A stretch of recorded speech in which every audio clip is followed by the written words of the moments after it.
Donc, comme vient de le dire Benjamin, je suis délégué syndical à la STIB, mais je suis chauffeur de bus. Et hier, avec mon camarade Max, on a fait un petit tour dans les dépôts. Et vous savez, on discute avec les travailleurs, des chauffeurs de bus, des techniciens. Et hier, j'ai été surpris par une chose. Quand je discute avec les travailleurs et qu'on leur demande un petit peu leur avis, qu'est-ce qui est ressorti le plus souvent? C'est le pacte de génération.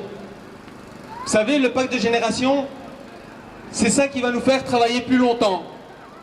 C'est un pacte qui a été signé en 2005, plus précisément le 23 décembre 2005.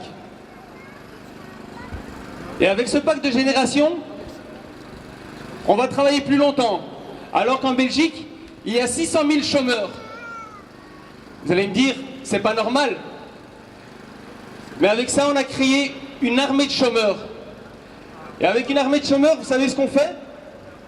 On met la pression sur les travailleurs, sur le salaire des travailleurs, sur leurs conditions de travail, sur leur pouvoir d'achat. Et vous savez, cette stratégie, aujourd'hui, quand on analyse un petit peu cette stratégie, on voit qu'on a bloqué nos salaires en 2013-2014. Tiens, 2005, pacte des générations. Aujourd'hui, 2013-2014, on bloque les salaires. Le pouvoir d'achat, on chipote l'index. Les conditions de travail, il faut venir voir dans les dépôts. Ça rame, c'est dur, les gens souffrent. Et vous savez, quand on fait grève à la STIB, généralement, elle est bien suivie. On a toujours le même nombre de travailleurs, souvent les mêmes, qui viennent et qui, eux, ils s'excusent. C'est pas qu'ils sont pas d'accord avec le mot d'ordre, non, ils nous soutiennent, mais ils nous expliquent que bon voilà, s'ils travaillent pas, ils terminent pas le mois. Mais ces gens-là, ces travailleurs, ces collègues qui s'excusent, nous, on leur en veut pas, parce que c'est le gouvernement qui leur a mis dans cette situation, qui nous met dans cette situation précaire.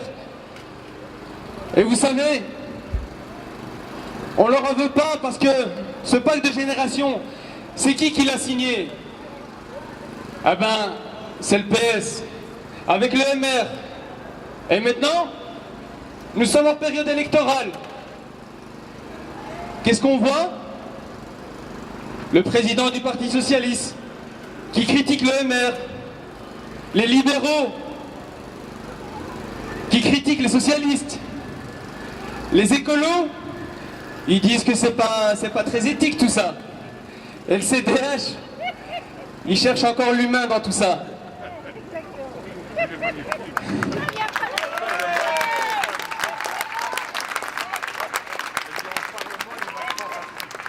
Mais ce cirque, c'est pas un cirque, c'est une tragédie. Et nous, au PTB, on dit stop. On dit stop, on va pas jouer dans cette pièce de théâtre. Parce qu'au PTB, on rigole pas avec le besoin de la population. Et aujourd'hui, oui, je vous demande de voter pour le PTB, PVD à go. Oui, je vous demande de convaincre vos collègues, vos amis, les membres de votre famille. Parce qu'au Parlement, dans tout le pays, nous allons faire entendre la voix des travailleurs, dont les conditions de travail deviennent de plus en plus précaires. On va faire entendre la voix de ces femmes qui n'ont pas toujours les mêmes droits que les hommes. La voix des chômeurs, que le gouvernement va éjecter du chômage alors qu'ils ne sont même pas foutus de créer de l'emploi. La voix de toutes celles et ceux qui sont discriminés, simplement parce que la discrimination nourrit le capitalisme. C'est la voix de tous ces gens-là, la voix des masses que le PTB va inscrire dans le Parlement le 25 mai. Dans les 25 prochains jours, toutes les voix vont compter.